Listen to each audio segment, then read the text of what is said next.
c'est le fruit d'un cheminement très important pour aller comprendre quel était le problème à résoudre.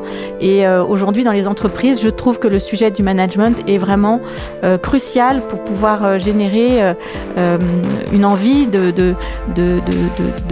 donner le meilleur de soi-même au travail. Alors, qu'est-ce que c'est que la WeBox ? La WeBox, c'est l'IA au service du manager. Donc, c'est une solution qui permet aux managers d'échanger leurs bonnes pratiques et d'être aidés dans leur quotidien grâce à l'algorithmie. Donc, ils échangent entre eux pour trouver des solutions, pour pouvoir décliner concrètement les valeurs de l'entreprise et pour pouvoir être beaucoup plus efficaces dans leur management. J'ai été sidérée de voir la quantité de personnes qui allaient au bureau en traînant les pattes. Alors que moi, en tant qu'entrepreneur, c'est pour ça que j'ai insisté dans l'introduction. Il y a vraiment une énergie très forte et des convictions.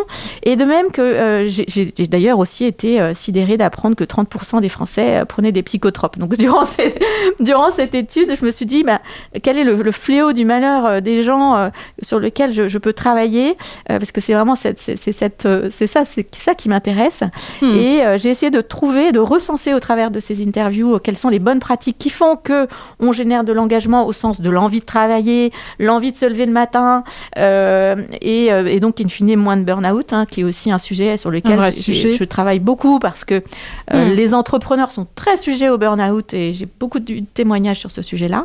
Donc partant de ce constat-là, j'ai donc recensé toutes ces bonnes pratiques issues du terrain et on en a fait une plateforme qui désormais s'auto-alimente tout seul puisque les managers partagent leurs pratiques sur des sujets où ils sont bons. D'accord. Ceux qui ont besoin de progresser attrapent ces bonnes pratiques et on a mis de l'intelligence artificielle dedans pour qu'à tout moment, un manager qui fait face à une situation où il sent que ses équipes ne sont pas convaincues, efficaces, où il sent qu'il y a des signaux faibles qui montrent que ça ne va pas très bien, et bien qu'il puisse être aidé par une sorte d'assistant virtuel qui permet de lui restituer les bonnes pratiques en réponse à sa question en particulier. Voilà, donc c'est à la fois un espace d'échange, si tu veux, entre les managers sur des situations concrètes de leur quotidien où ils vont pouvoir s'aider entre eux, et également une IA.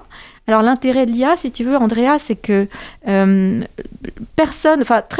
peu de managers vont aller voir les RH en disant mes réunions, ou alors N+1 en disant mes réunions, j'ai l'impression que les équipes sont complètement décrochées, j'ai quelqu'un qui paraît triste, qui ne répond plus à mes mails, etc. Alors que l'intérêt de l'IA, c'est qu'on va pouvoir s'exprimer de façon complètement confidentielle et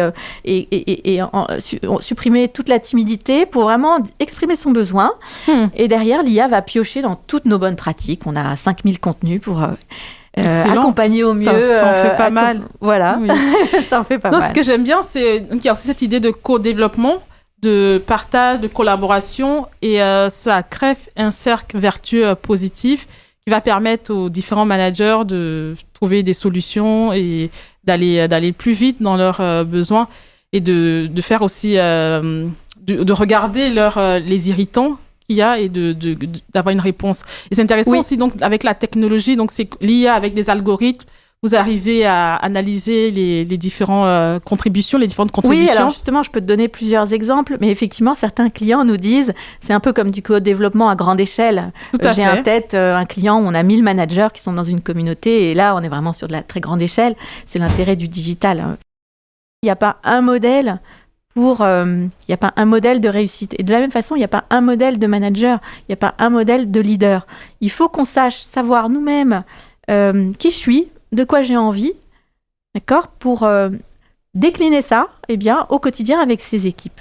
C'est pareil pour les leaders. Aujourd'hui, le leader, c'est plus un sachant qui impose sa vision. En fait, chez nos clients, tu sais, les entreprises définissent des valeurs ou des chartes ou des modèles de management et ils disent, les managers deviennent leaders, coach, animateurs, boss, etc. Et dans tous ces termes, en fait, ce que je vois évoluer aujourd'hui, c'est que le leader, et le manager, il devient animateur de tribu. Il est là pour donner envie, montrer la voie. Et en fait, si lui-même s'il n'incarne pas ses valeurs, il ne va pas y arriver. Donc, le leader, comme le manager, pour donner le meilleur de lui-même et donc donner le meilleur de ses équipes, il est important qu'il se questionne sur ses valeurs, ses envies et qu'il les incarne, voilà, sans chichi. Parce que sinon, moi je dis souvent que les valeurs, c'est un peu comme la confiture et la culture, hein, moins on en a, plus on l'étale. Excellent. Et donc il faut souvent, voilà, tu as des organisations qui vont choisir le terme de la bienveillance parce que justement il n'y en a pas. Et voilà, aujourd'hui, si on veut être cohérent, engagé, motiver les équipes, eh bien, si on veut devenir un leader bienveillant, il faut qu'on apprenne à écouter, donner la bonne info, savoir recadrer les conflits, savoir résoudre un problème quand quelqu'un ça se passe pas bien dans l'équipe, il faut savoir demander du feedback, voilà, savoir dire non. C'est important d'incarner complètement ces valeurs. Très bien. Mais en tout cas, merci beaucoup. De ce que je comprends, hein, pour un collaborateur, pour un salarié, c'est de bien mettre le curseur là où il faut en termes d'engagement et entre ce que j'ai envie de faire, ce que j'aime faire et ce qui me rend aussi heureuse. Oui, puis c'est le fait d'avoir des discussions à très forte valeur ajoutée. Tu vois, par exemple, tout le monde a besoin de se sentir utile.